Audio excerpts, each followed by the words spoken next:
കുരുക്കുകളഴിക്കുന്ന പരിശുദ്ധ കന്യകാമറിയത്തോടുള്ള നൊവേന. 2-ാം ദിവസം. പിതാവിൻ്റെയും പുത്രൻ്റെയും പരിശുദ്ധാത്മാവിൻ്റെയും നാമത്തിൽ ആമേൻ. മനസ്താപ പ്രകരണം. എൻ്റെ ദൈവമേ, ഏറ്റവും നല്ലവനും എല്ലാറ്റിനും ഉപരിയായി സ്നേഹിക്കപ്പെടുവാൻ യോഗ്യനുമായ അങ്ങേക്കെതിരായി പാപം ചെയ്തു പോയതിനാൽ പൂർണ്ണ ഹൃദയത്തോടെ ഞാൻ മനസ്തപിക്കുകയും പാപങ്ങളെ വെറുക്കുകയും ചെയ്യുന്നു. അങ്ങയെ ഞാൻ സ്നേഹിക്കുന്നു. എൻ്റെ പാപത്താൽ എൻ്റെ ആത്മാവിനെ അശുദ്ധമാക്കിയതിനാലും സ്വർഗത്തെ നഷ്ടപ്പെടുത്തി നരകത്തിന് അർഹയായി തീർന്നതിനാലും ഞാൻ ഖേദിക്കുന്നു. അങ്ങയുടെ പ്രസാദപര സഹായത്താൽ പാപസാഹചര്യങ്ങളെ ഉപേക്ഷിക്കുമെന്നും മേലിൽ പാപം ചെയ്യുകയില്ല എന്നും ദൃഢമായി ഞാൻ പ്രതിജ്ഞ ചെയ്യുന്നു. ഏതെങ്കിലും ഒരു പാപം ചെയ്യുക എന്നതിനേക്കാൾ മരിക്കുവാനും ഞാൻ സന്നദ്ധയായിരിക്കുന്നു. ആമേൻ. 2-ാം ദിവസം. ദൂതൻ മറുപടി പറഞ്ഞു, പരിശുദ്ധാത്മാവ് നിന്റെ മേൽ വരും, അത്യുന്നതൻ്റെ ശക്തി നിന്റെ മേൽ ആവസിക്കും. ആകയാൽ ജനിക്കാൻ പോകുന്ന ശിശു പരിശുദ്ധൻ ദൈവപുത്രൻ എന്ന് വിളിക്കപ്പെടും. ലൂക്ക 1:35. നമുക്ക് ധ്യാനിക്കാം.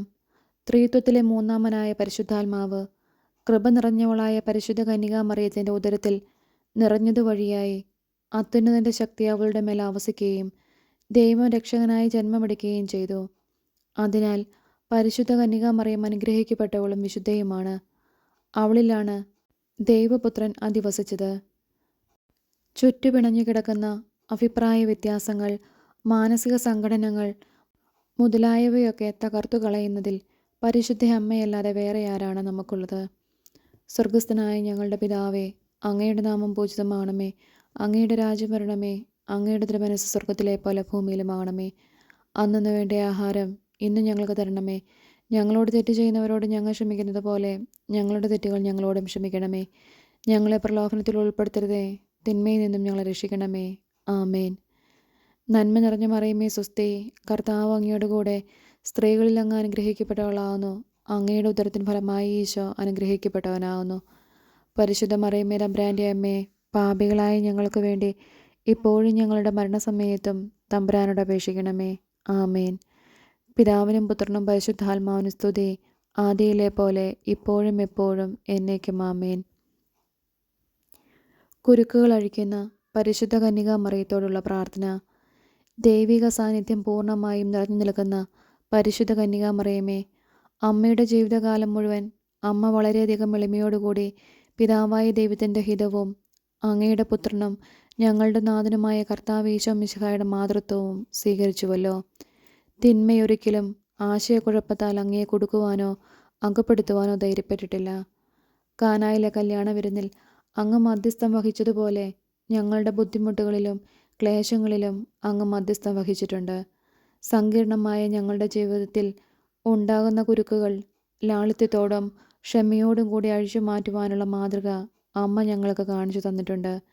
നിത്യവും ഞങ്ങളുടെ അമ്മയായിരുന്നു കൊണ്ട് ദൈവവുമായി ഒന്നുചേരുവാനുള്ള പാത ഞങ്ങൾക്ക് വ്യക്തമാക്കി ഒരുക്കിത്തരികയും ചെയ്യുന്നത് അമ്മ തന്നെയാണ്. പരിശുദ്ധ അമ്മേ, ഞങ്ങളുടെ അമ്മയായ ദൈവമാതാവേ, അമ്മയുടെ മാതൃഹൃദയത്താൽ ഞങ്ങളെ ബുദ്ധിമുട്ടിക്കുന്ന ജീവിത കുരുക്കുകളെ അഴിച്ചു മാറ്റണമേ. ഞങ്ങളുടെ ഈ അപേക്ഷ, നമ്മുടെ ആവശ്യം എന്താണോ അത് പറയുക. അമ്മയുടെ തൃക്കരങ്ങളിൽ സ്വീകരിച്ച് ഞങ്ങളെ നിയന്ത്രിച്ചു കൊണ്ടിരിക്കുന്ന ആശയക്കുഴപ്പങ്ങളെ, ബന്ധനത്തിൽ നിന്ന് വിടുതൽ വാങ്ങിത്തരണമേ. അനുഗ്രഹിതയായ അമ്മേ, അമ്മയുടെ കൃപയാലും മാതൃകയാലും മധ്യസ്ഥതയാലും തിന്മയിൽ നിന്ന് വിടുതലും ദൈവവുമായി ഒന്നുചേരുന്നതിൽ നിന്ന് ഞങ്ങളെ അകറ്റുന്ന കുരുക്കുകൾ അഴിച്ചു കളയുകയും ചെയ്യണമേ. അപ്രകാരം തെറ്റുകളിൽ നിന്നും ആശയക്കുഴപ്പങ്ങളിൽ നിന്നും ഞങ്ങൾ സ്വതന്ത്രരാവുകയും എല്ലാ കാര്യങ്ങളിലും ദൈവത്തെ ദർശിക്കുവാനും ഹൃദയത്തിൽ സൂക്ഷിക്കുവാനും ഞങ്ങളുടെ സഹോദരരിലൂടെ അങ്ങയെ ശുശ്രൂഷിക്കുവാനും ഇടയാക്കണമേ. ദൈവമാതാവേ, ഞങ്ങളുടെ ഉപദേഷ്ടാവായിരുന്ന അമ്മ ഞങ്ങൾക്ക് വേണ്ടി പ്രാർത്ഥിക്കണമേ. ആമേൻ. സതുപദേശത്തിൻ്റെ മാതാവേ, ഞങ്ങൾക്ക് വേണ്ടി അപേക്ഷിക്കണമേ. സതുപദേശത്തിൻ്റെ മാതാവേ, ഞങ്ങൾക്ക് വേണ്ടി അപേക്ഷിക്കണമേ. സതുപദേശത്തിൻ്റെ മാതാവേ, ഞങ്ങൾക്ക് വേണ്ടി അപേക്ഷിക്കണമേ.